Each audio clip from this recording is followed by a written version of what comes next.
Kevin Lee, a.k.a. Mr. Kreate Leverage, always creating leverage. Always remember Kreate with a K. I do not spell my Kreate with a C.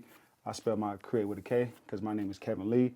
This is the podcast where financial literacy meets social issues meets entertainment, and our ultimate goal is to uplift and inspire fallen humanity. First thing first, I would like to give a shout out to my sponsors, Foreign Exchange Lounge, 200 Hoover Avenue, poetry, jazz, spoken words. They are open Monday through Saturday. Go through there, check them out, let them know that I sent you so that they can know that I'm doing my job. Also, Creative Toys, always remember Kreate with a K. Kreate Leverage Podcast Studio, always remember Kreate with a K. And make sure you guys go buy my book and actually read my book and apply the principles that I have in the book for you. Yeah. And you guys know that I like to start off my podcast with asking the viewers and listeners, how is your mental health? Everyone knows in America, mental health is a big, big issue. I want you guys to get in the comment section and let me know how your mental health is doing. My mental health is good. Thank God. I want to ask my guest, how is his mental health, even before I even introduce him. How's your mental health, my brother? It's good, bro. Just staying in discipline and staying in purpose, right? So I'm not ever going outside the boundaries of God. So I'm always trying to stay in my purpose and stay in the vision. Yes, sir. Alex, he is a credit and funding specialist. We're going to get into that. How did he get in the business? What it is that he's offering for businesses, and pretty much how can he help you create leverage in the system. If you guys want to utilize his service, I will make sure I put his link in the description so that we can all create leverage together. And always remember, create with a what? Okay. How you doing, my brother? Good, bro. How are you? Hanging in there with both hands. Yeah, absolutely. Refuse to let go. So tell us where you're from. Well, I'm from Glendora, California. Moved out here when I was like 5 years old, so grew up kind of out here, and then I moved back and forth a lot. Gotcha. So what do you know about California? What do I know about California? Well, I'm a big Raiders fan, right? We in Vegas, so I love the Raiders. Yes, sir. Grew up watching them. I went to a bunch of games in Oakland, and once I came out here, I love everything about Cali. But I really love the weather. A lot of my family's out there, mostly from Mexico or from Texas. So then we all come here to California. So they're from Mexico? Yeah, most of my family's from Mexico or Texas. And Texas? They came from California. Got you. What brought them out here to California? To Vegas? Well, it was like in the, 1930s, right? Obviously, you had the Great Depression back then, so a lot of people were finding work over here in California, right? So that's where it was at the time. Gotcha. So what kind of work did they do? So they were doing like more like restaurant, but they were also on farms as well, right? Obviously, just picking berries, trying to get some work done, right? Obviously, during the Great Depression, there wasn't really a lot of jobs, and you had to find a way to pay the bills and make money for your family. Gotcha. Mother and father in the household? Not anymore, but I mean, they were when I was younger, but as I got into high school, separated. Gotcha. All right. Well, let's get back into it. Let's get into it. The backstory. The backstory on how you became the credit funding specialist. Okay. Yeah. Yeah. How old are you? 25. 25. Young man. Yeah. Ooh, yes, sir. I like it. What did you do before you did credit and funding? Well, before this, I was doing door-to-door sales. I was doing solar. So I was knocking on doors, and then also while I was knocking on doors, I was in barber school, and then I was working security at MGM Grand, right, where all the fights happen, the clubs, the party. Like I was running a lot of stuff. Got you. And then how did you get into credit and funding? Well, when I was knocking doors in Vegas and in different states and in different cities, right, in Texas, almost all over the U.S., we were doing blitzes, right? We're out there for like a week, 2 weeks sometimes, and we were just knocking on doors trying to get the most money we possibly could, right? You're only there for a limited amount of time, so urgency is key, right? So when I found out that almost 80, 90% of America doesn't have a 650, that was a problem for me, right? I wasn't getting paid. I did the hard part already, prospecting, getting to them. They liked it. I pitched it, right? They wanted to sign up, but we got to check credit. It was a problem for me, right? Because I couldn't pay my bills, couldn't pay for my flights, my meals. Then what I realized is that I'm going to start my own credit company, right? So I saw a problem, and I said, I'm going to fill it. I'm going to give you a solution. Got you. That's the best way to get revenue off of a possibility of an opportunity.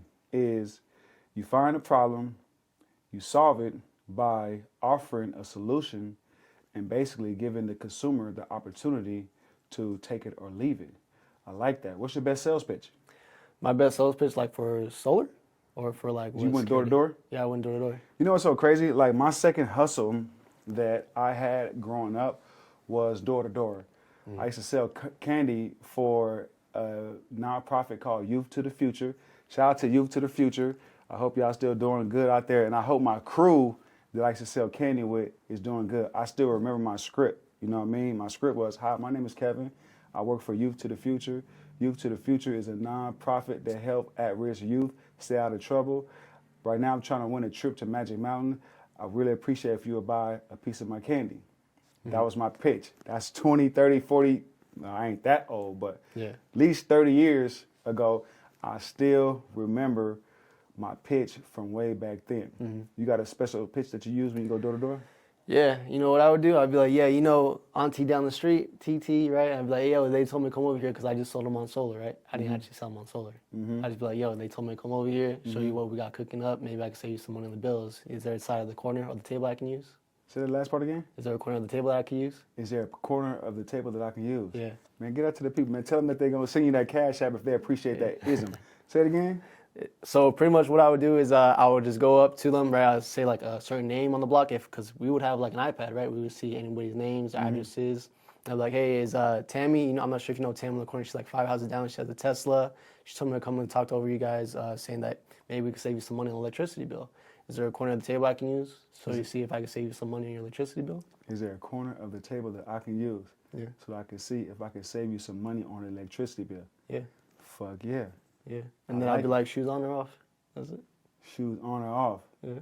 Shoes on or off in that joint, huh? Yeah. Fuck yeah. I didn't really want to take off my shoes, but Right. you know, but Courteous. yeah, be courteous. Got you. And that was part of the call to action. Shoes on or off. Yeah. I like it. And you were a barber before you did credit, correct? Yeah, I was in barber school. So was you one of the type of barbers that push people lying back? Nah, that wasn't me. I gotta ask, man. You know, some barbers, man, they had your shit leaning to the side, man. They had your shit pushed back, all type of shit, man. You weren't one of them barbers. Yeah, nah, I wasn't one of the barbers, nah. All right, cool. So, door-to-door solar to barbering to credit funding specialist. How did you go from door-to-door to barber? Well, when you're the second oldest, right, you have like 9 siblings behind you, you want to save your family some money, right? Not everybody would do what I did, right? But because I saw a need and a problem to fill, right, I just see solutions. I don't really see problems.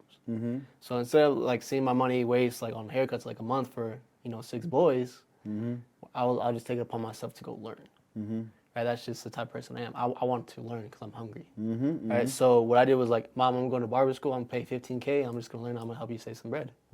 Right, so started learning. But what really got me into credit and funding was that I opened up the textbook.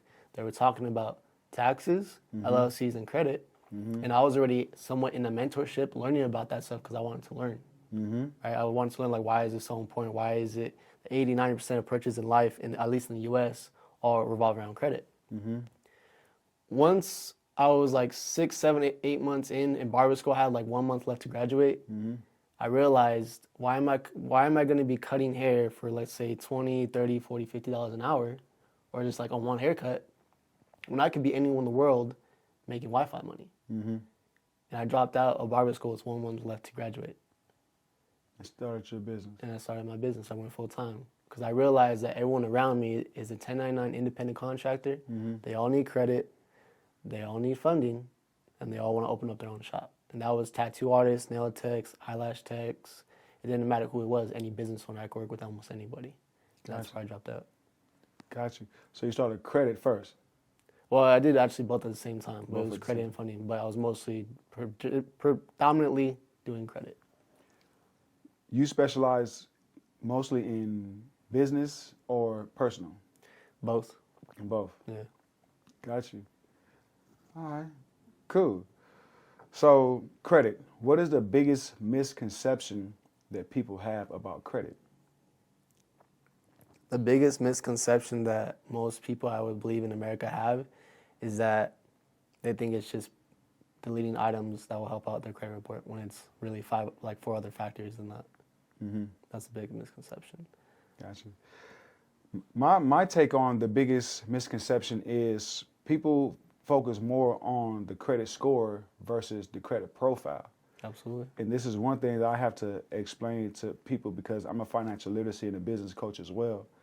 And I have to let them know because they always say, oh, my credit score is this, my credit score is that. I have a 680 or I have a 700. Yeah. And I'm like, okay, cool. But what is the credit profile? Yeah. What story is it telling? Mm-hmm. Do you just are you just an authorized user on your mother's credit card and you just receiving the points from off of that? Mm-hmm. Or do you have an actual valid credit profile so that you can go to a lending institution and they can say, oh, this guy credit worthiness is up to par?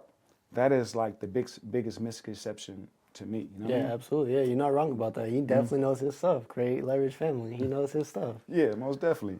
I have a passion for finances, economics, politics, history, those of that nature. When I was in prison, right, I used to read like a history book, a political book, a economic book, a real estate book, and did I say political? Yeah. Yeah. I used to read them like in a sequel, right?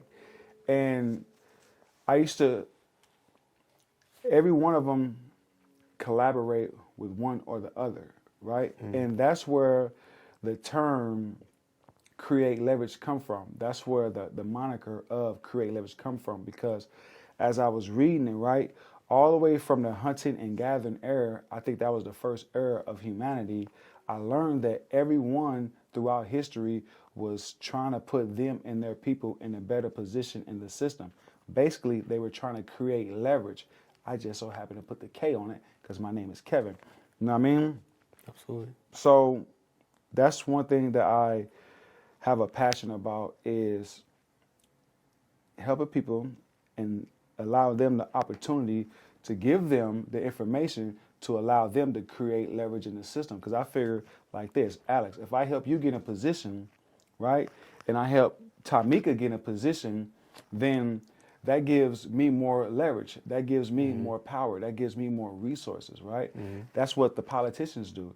They run for president or whatever political party that they run, right? When they get in position, they put them and their people in position. That's why if you ever heard, oh, the Biden family is under investigation for doing business with the Saudis, right? What they did was they did what they had to do legally or ethically to put them and their people in a better position in the system. Me personally, I just want to do what I have to do legally to put me and my people in a better position in the system. Yeah. And when I say my people, I'm not just talking about black people. My people is anyone tall, short, big, fat, white, black, Hispanic, Puerto Rican, Dominican. My people is whoever share the same ideology and whoever want to help create leverage in the system and put them and their people in a better position in the system, especially small business owners. Mm-hmm. I love small business owners. I have a passion for small business owners because technically I'm a small business owner, but I don't look at my business as a small business. I look at my business as a huge business. Mm-hmm. You know what I mean? Yeah, absolutely. So give us like a hack, even though we know that you charge people for this type of information. We don't want to give them too much information because if they need your service, we want to give them the option to pay you for your intellectual property, right? Mm. What is a hack that people can use to boost their credit score? Report rent. Say it again? Report rent and utility bills and life insurance. And life insurance. Absolutely. Report, say it again? Rent. What is that? Rent? Yeah. Like any mortgages? Oh, rent. Yeah, rent. Yeah. Okay, got you. Rent. Oh, yeah, for sure that. Rent, utility bills, mm-hmm. even life insurance. And life insurance. Yeah, stuff that you're already paying for. So life insurance goes on your credit report too? Absolutely. Absolutely? Absolutely. A lot of people don't know that. I didn't know that. Yeah. Got you. You got to know how to report it, though. Most people don't know how to report stuff. Okay. But imagine, Kevin, let's say you've been renting for 5 years. You're technically a first-time home buyer. But now there's programs where you can report 10 years of rent history. I know people that have been renting for 10, 20 years of history, right? But they don't have that on their credit report. Looks like they have nothing in their name, right? Like you said, a credit profile. What does your credit profile look like? Got you. What's one thing people think help their credit score, but don't actually help their credit score? Authorized users. Authorized user? Like you said, yeah. Got you. The way that I would explain an authorized user or any type of, let's say, authorized account, it would be like a cherry on top, right? What you want to do, like you said, right? The credit profile matters more than the credit score, right? So what you want to do is build up the primary accounts, right? Let's say get yourself a primary car, right? Account, right? A mortgage, personal loan, business loan, doesn't matter what it is, a personal credit card, business credit card, right? You're building up the foundation. The last thing you want to do is add somebody with 20 years of history as your primary first account, right? You want to build a foundation. You want to build your house brick by brick by brick. Think of an authorized user, or let's say a train line as a cherry on top. That's the frosting on the cake. That's what brings it all together. That's what makes it pop. Got you. Right? So that's how I would usually go about it. What's one way people can fuck up their credit? I get that a lot. Definitely maxing out all their cards. Definitely maxing out the cards. And racking up like 3 or 4 late payments. So what if you are late once? 30 days late? Yeah. What if you're 30 days late once? That can, I'm be honest, dude, that can have the biggest impact because 35% is payment history, and you're in control of that, and it goes down by 160 points. Right? It can go down up to 160 points, right? So if you're constantly just racking up a lot of late payments, it's going to consistently just go down. Right? Now match that with maxed out credit cards. Let's say you have a credit card, right? Max out the card, you have a late payment on that credit card. You're just in double trouble now. What do you feel about the national economy right now? As far as like credit? Economically? I think, I'm be honest, dude, we're about to hit a recession at one point, to be honest with you. Right? I think the biggest thing right now is you really do see it here in Nevada. There's a lot of foreclosures happening right now, or pre-foreclosures, right? Can't make the payments, right? They're not bringing in the money that they were back in, 06, back in those times, right? Way before even the mortgage crash in 2008. I was only 8 years old, but I still remember it. Gotcha. Right? I think the biggest thing is that we're about to be walking into a recession pretty soon. So I follow Jerome Powell. Jerome Powell is the chairman of the Federal Reserve. I don't really get a chance to watch the news that much because I'm always so busy, but anytime I'm at home, I always watch the news. And right now there is a battle politically between the president, which is the commander-in-chief of the quote-unquote free world, and Jerome Powell, right? Both of these guys have separate things to do when it comes to economics and politics, right? Jerome Powell, his job is to focus on interest rates, stabilize the economy, and inflation, deflation, things of that nature, right? Trump, he is worried about leadership, power, and making deals, right? With that being said, he is trying to push the line on Jerome Powell to make Jerome Powell lower the interest rates more because he kind of like wants to stimulate the economy through borrowing, through lending, so that GDP will go up and he can look like this big old hero and some of his constituents can go to the bank and get cheap funding, which I can't be mad at that because at the end of the day, you have to do what you have to do to put you and your people in a better position in the system. If I'm in a position in the system that you can benefit off of, it will behoove me not to do what I have to do to allow you the opportunity to benefit off of me being in position. For example, say I'm the president. You're like, hey, bro, I need you to tell Jerome to lower the interest rate because I'm trying to go buy this large amount of acre in Dubai and I want to go to the bank and I want to get a large amount of money. I need the money for cheap in the event that you are not in office, my interest rate is locked, whether you are in office or out of office. I learned a lot from politics when I was in the belly of the beast, right? Actually, Trump, he taught me a lot. I'm not a fan of Trump or anything like that. If I walked by Trump, he wouldn't even look at me. So I'm not a fan of Trump at all. However, what I'm saying is I learned a lot from him. And what I learned was people or politicians, they do what they have to do to get in position. And then when they get in position, they help their people get in position. Definitely. And I think that's what people naturally do. They get in position and they help them and their people get in position. Create leverage. That's just all it is, man. You get it? Absolutely. Yes, sir. That's what I do already, man. Just putting a lot of people in position for homes, cars, business funding. That's what I do for a living. Is it a passion? Did you turn a passion into a hobby into a profit? I'm gonna be honest with you, I didn't really want to do this. Mm-hmm. If I'm really being honest. Mm-hmm. I was just called to do this. Called. I was called to do this. Called. It wasn't like I wanted to. I honestly didn't really want to help people. Got you. But I knew too much. Mm-hmm. So, when you know too much and something's calling you to leave barber school, who else could that be? That's God, right? So God actually called me to this business. I didn't actually even want to do it. I even tried fighting him on it. I was like, I don't even want to help nobody. I don't want to help people. I don't even want to talk to people. I don't even like people. Mm-hmm. I barely even want to cut hair. I just did it to help my mom. Straight up. What I was gonna say? Damn, what the fuck was I gonna say? You said something. I was trying to hold on to it. I was called. It was called. That's what I was gonna say. I learned that the truth will set you free or drive you crazy. Mm-hmm. Like when you say that you were called, it was pretty much out of your will, out of your understanding. And when you say that you knew too much, for example, once I knew the truth about the bigger picture and how the game was being played, I could have easily allowed that to drive me crazy, right?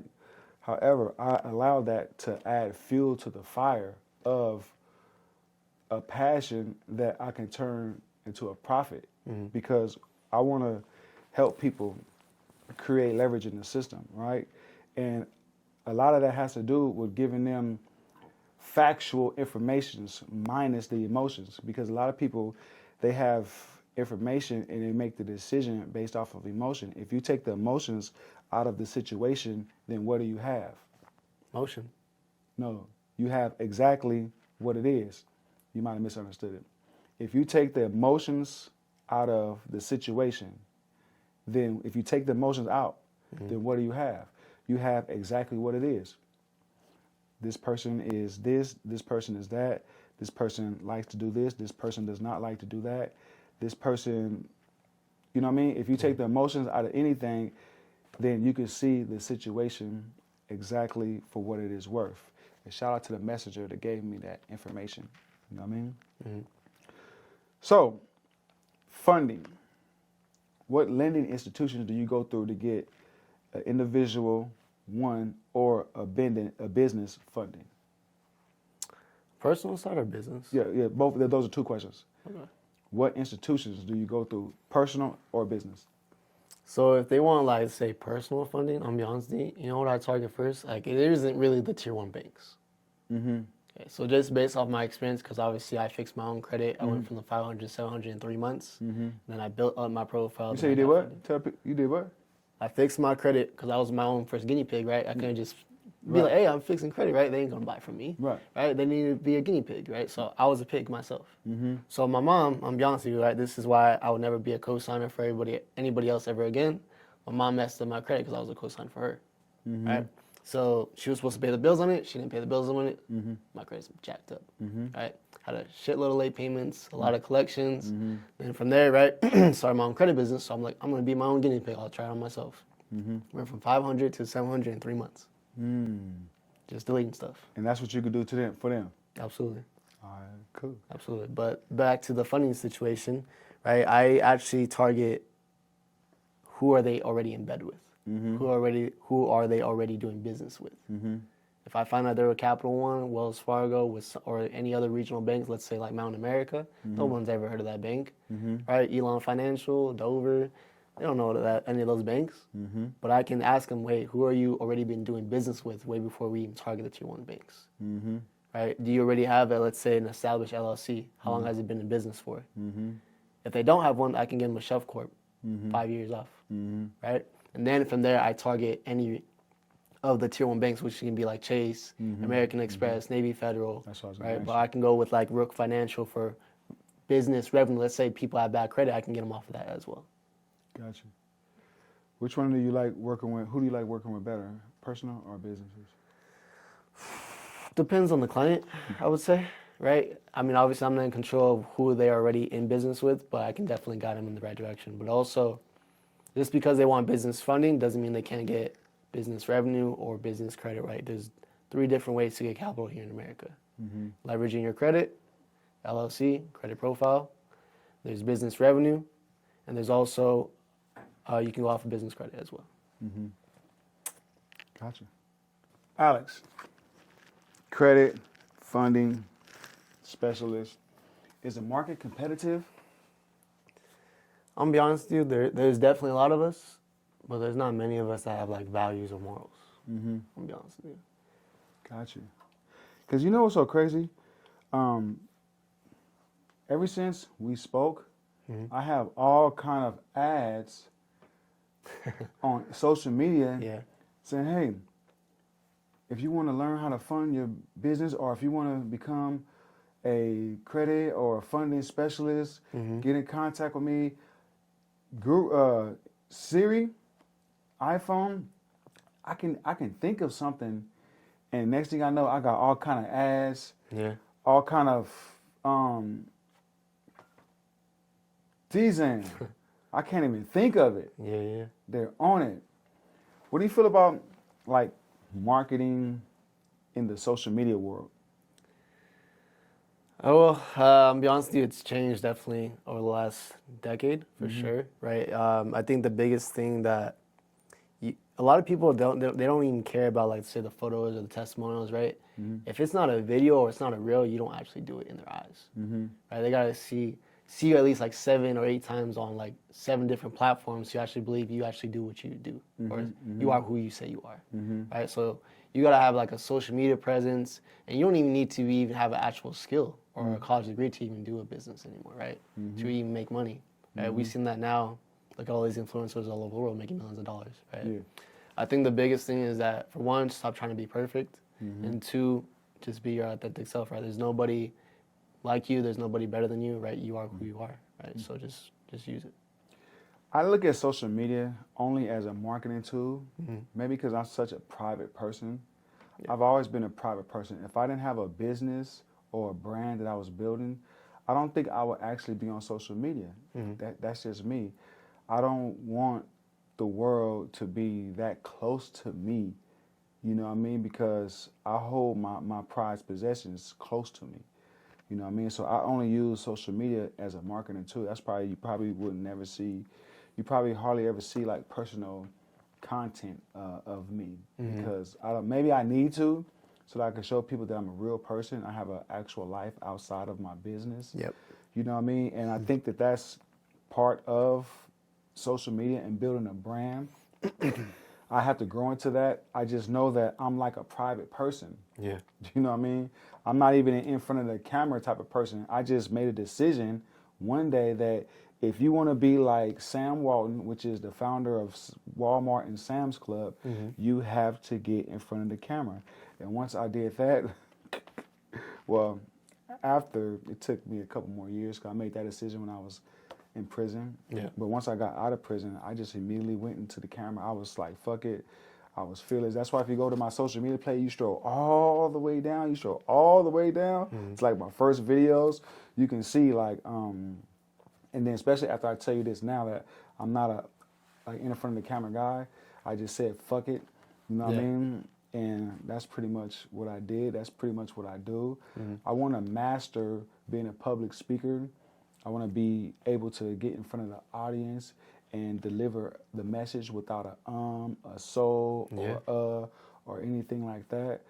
I have a brand that I'm really working on building diligently, and the ultimate goal of my brand is to outlive me, for one.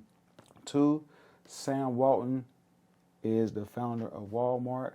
He is the founder of Sam's Club. Sam Walton been dead and gone. However, his daughter is the richest woman in America. I want to leave a legacy like that. It's cool if they do it. It's a problem if I do it. If y'all know the end of the sentence, you know what it is. You know what I mean? Mm-hmm. That's a Kevin Gates, man, so don't let that shit go over your head. What's up, man? You be going to the gym, man? Absolutely. Always do. Always? Man, I fucked up my back, bro. I know you told me. I'm fucking rocking. I think I'm good, though. You I good think now? today, I think tomorrow when I go, I might go swimming first, and then I might go do some elliptical. Mm-hmm. You know what I mean? I think I'm just taking it in slow, loosening it up real good, and then, I get back into it. But I learned the lesson, and I made an oath to myself that I'm not going to make the mistake no more. I'm going to always do the workout, pick up the weights with technique, because being injured, and then I just got back. I was out of the gym for some months. You know what I mean? Then I get back, and then usually when I always fall off. It's just something happens like this, that, and third, and just it always happens. But I finally got back in there, and then I get back in there, and I'm doing good, you know what I mean? And then, boom, I walk straight out of the gym. You know what I mean? So, credit, funding, specialists. How's your relationship with your clients? Are you one of those guys that don't be calling back, or are you one of those guys that be following up? Mm-hmm. That's a good question. I never actually asked that question before. Well, I'm going to ask you. No, I'm definitely one of the guys that follows up with my clients. I honestly want to know how they're doing, but also I can also see how they're doing too. Like obviously, I'm not like stalking or anything, but you did give me everything. I can see how much they spent on their cards. If I did what I told them to do, which I only ask them 3 things: pay down your cards under 10%, no more late payments, no more increase. If I see that they're not paying down their cards, I'm asking, like, hey, what's up? Like, you need some extra income? I can offer you a job. Why don't you just work for me? Just start sending me clients. I can pay you out for referrals. I can pay out for funding. Why don't we do something like, why don't we get you a personal loan where you could pay down the cards? Like, I'm always asking them questions. Like, is there something that I can do? Right? But also I give them like a credit building course, right? If I don't see them like they're tapping in or they're plugged in, I'm going to ask them, hey, like, how's the course going? Like, how's the credit building course going? Are you watching some videos? Did you learn something? Right? If they say that, oh, I haven't watched it, I can only do so much. I can lead you to the water, but Kevin, I can't make the Kreate Leverage community, I can't make them drink it. Type shit. Straight up. Straight up. I can't. I can lead you. I'm going to tell you so much time. The only reason why a lot of people in America do not get business funding is because they quit. It's too hard. But I would rather choose the problems I have now or the ones I had in the past. Yeah, you ain't lying about that. And a question off topic. If you can have lunch or dinner with anyone living or dead, who would it be? Jesus. Jesus. For sure, huh? Absolutely. What would you ask him? How am I doing? How are you doing? Yeah. Got you. I don't even know a follow-up question behind that one. It's really more, am I hitting the mark? In my head. Or do I need to do more? Because I'm going to be honest with you, I want to die tired.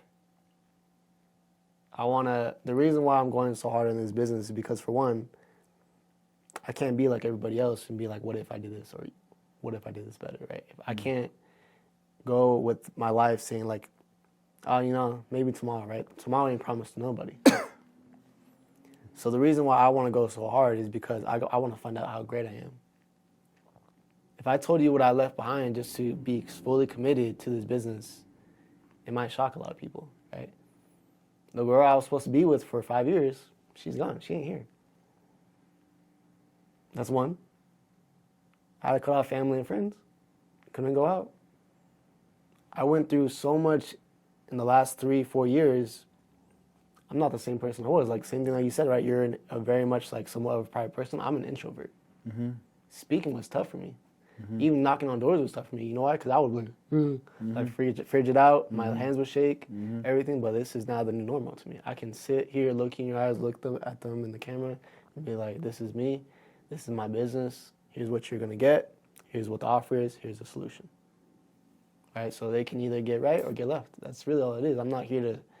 I'm gonna be honest with you. I don't need to sell credit. They see it every single day. They're gonna sell themselves on it. Mm-hmm. I just have the solution. That's it.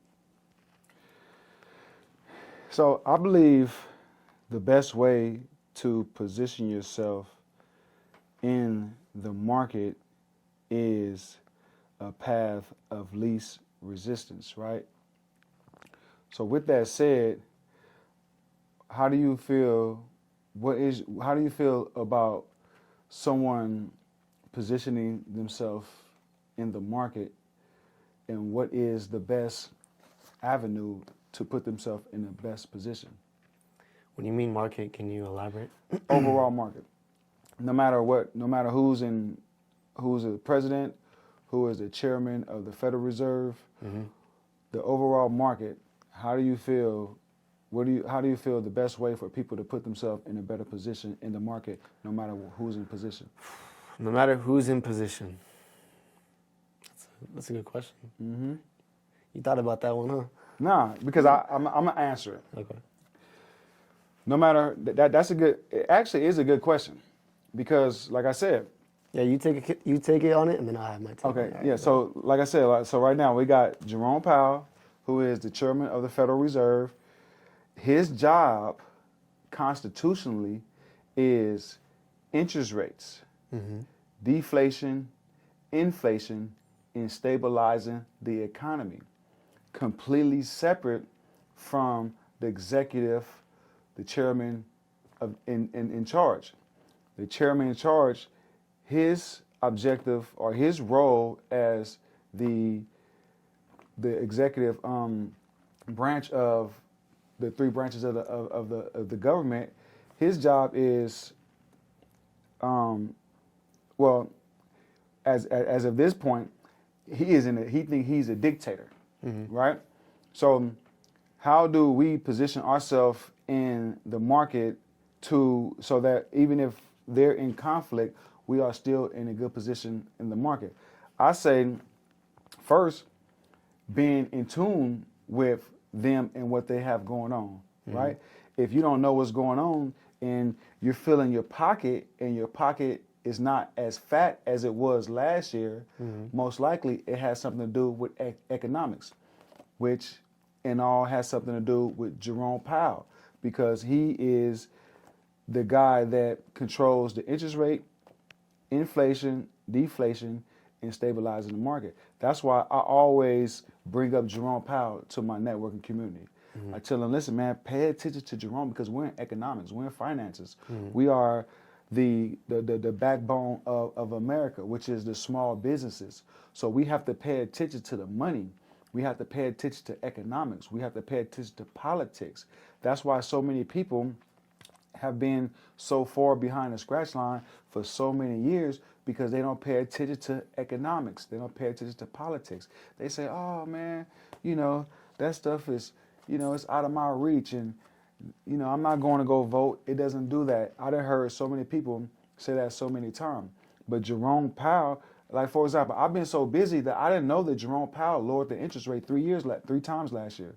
Yeah. I didn't know he lowered the interest rate until the third time, which is in November, I think October, November, December. He lowered the interest rate sometime around there. I think it was in November.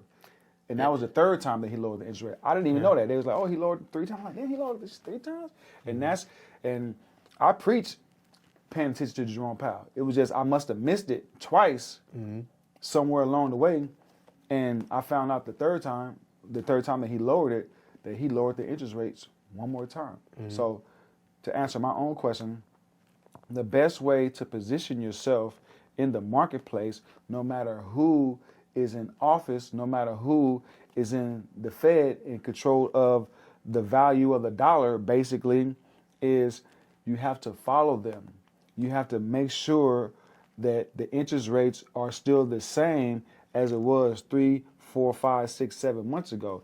Because if the interest rate's low, if Jerome Powell lowers the interest rate, that is going to affect the value of the dollar. You know what I mean? Mm-hmm. So to ask the question again, what do you feel is the best way for people to position themselves in the marketplace, no matter who is in office? Going based off what you said, right? You want to be educated and informed, right? But I also think just based off my own values and what I believe in, what I've been doing for the past 3, almost going on 4 years now, your credit. Your credit. Your own credit. Your own credit. Your own credit. And I'm going to say that again, your own credit. Right. You know why? Because no matter who's in office, no one's in control of my score but me. No one's going to impact my future but me. Right? So I know there's a lot of misconceptions. A lot of people believe $100,000 has way more power than $850. Which one do you believe? Which one has more power? Yeah. $850 or $1,000? Yeah, or $100,000. $100,000? Okay. The $850, the profile, if the profile is strong, then that has value. However, the $100,000, that has value as well. It depends on the perception, right? But in reality, just based on how long I've been doing this for, the $850 has way more power than $100,000. You know why? Because like you said, watch your own power. Jerome Powell, right? If he lowers down the interest rate, Sis, you sharing that? if he lowers down the interest rate, right, the value of the dollar decreases. If he raises up, it goes up. The $850 is going to stay the same no matter what. As long as it's $850. As long as it's $850, right? Got you. Because I can get way more than $100,000 with $850 than what I can do with $100,000. I can consistently go to every single bank if I really wanted to. No matter how bad or good the economy is going to get. I'm going to have that $850. And I'm going to have multiple LLCs to do it. Right? That's the way I see it. But I'm also going to be very much educated, like you said, on Jerome Powell and obviously Trump and whoever is in office. I'm going to see what's definitely going on. Yeah. So, Jerome Powell, Donald Trump, in conflict, the best way to position yourself, my man said, is information. Just like I said, information. And in today's market, information is so easy to obtain. It's like at the fingertip of your hand. Like you can get the apps, and you can stay in tune with CAS, NBC, and all of the above. You know what I mean? However, you have to seek the information. If I'm telling you that you need to stay in tune with Jerome Powell, even if you don't stay in tune with the commander-in-chief, stay in tune with Jerome Powell and what he's doing, because he has the power to reduce interest rate or increase interest rates. You know what I mean? Absolutely. All right, man. You got anything you want to say? You got any questions for me? Yeah. What was the mindset shift from prison coming back into, I would say, the free world? What was that like for you? And if there's anything that you would do differently, what would it be? The mindset shift for me was when I realized that I wasn't a smart criminal. I said, you keep getting caught, you're not a smart criminal. And at that time, I made a decision, and I said, I quit. Because every time they get a hold of my ass, they knock some more skin off my ass, right? To the point to where as though I had to say, I can't beat them. I got to join them. Meaning, I don't want to work for the government. I want to work with the government.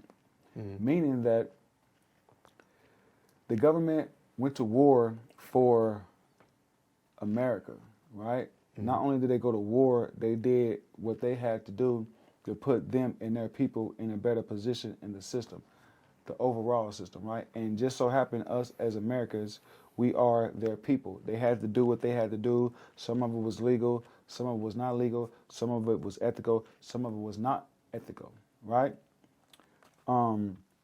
So I said they created the rules, regulations, and code, and it has already played itself out to where as though I can benefit from the rules, regulations, and code. I just have to understand how they're playing the game. And America is all about business. They're all about economics. America does not respect the consumer. That's why the consumer, they earn all of the money, right?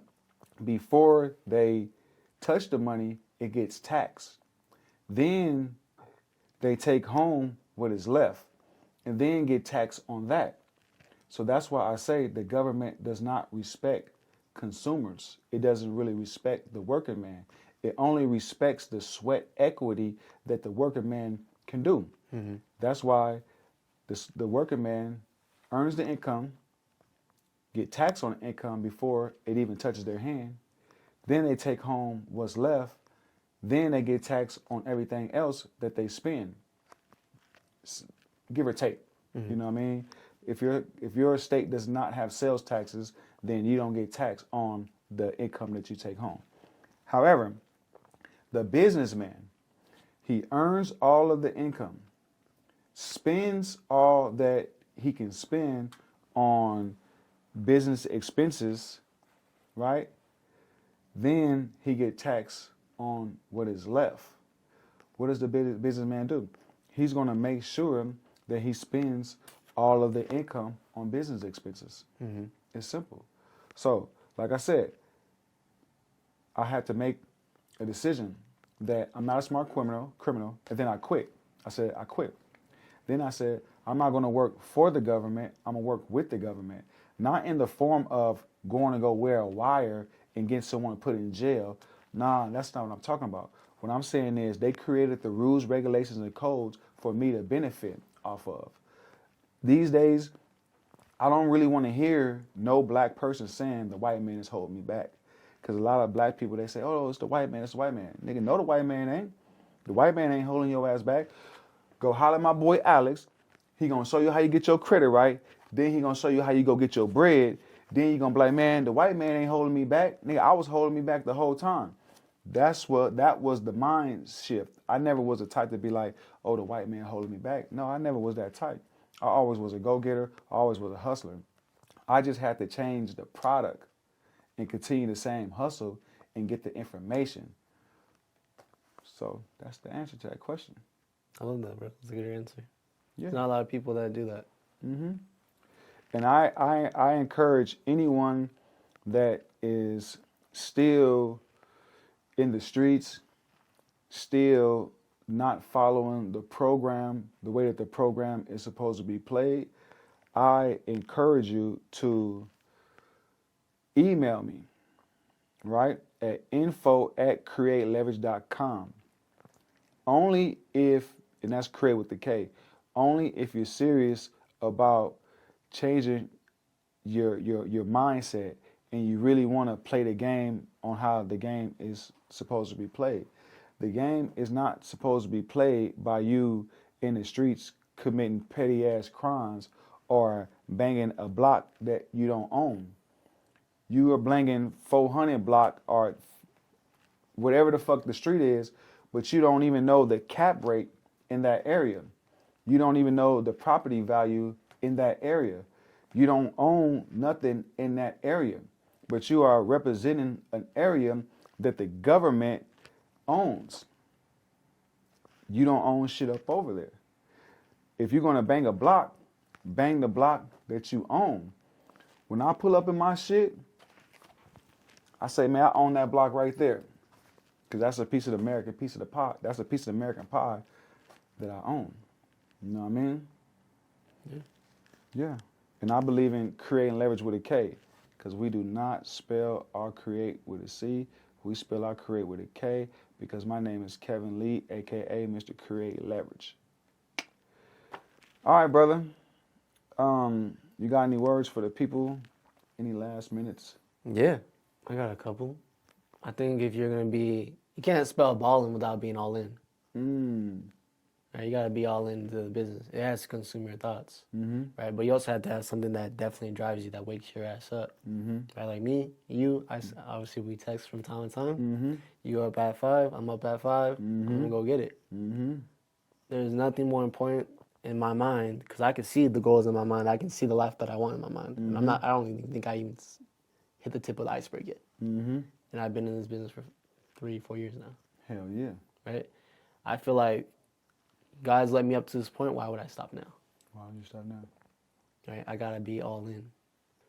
And that's why I'm pretty crazy. That's why I dropped out of barber school. That's why I quit my job. And I went through all the negative seasons I went through, but it was for the character development of my pretty much of my character, like I said, character development, right? Mm-hmm. But also to give me perseverance, hope, testimony for other people like me in the field. Mm-hmm. Also just to be a story for somebody else to watch, and then they can go and get it themselves too. But I did not give up, and you can't give up. You got to be all in. All in. If anybody overstand, I overstand.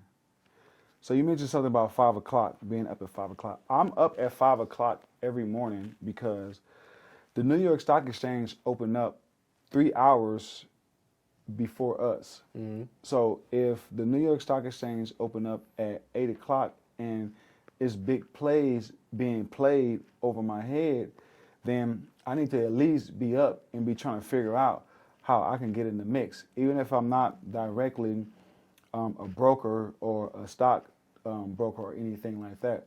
I need to be up when the big money is moving. So my alarm goes off at 5 o'clock in the morning. Absolutely. You know what I mean? I think, honestly, because I've been to the East Coast many times, I think I would kill in the East Coast, to be honest with you. You know why?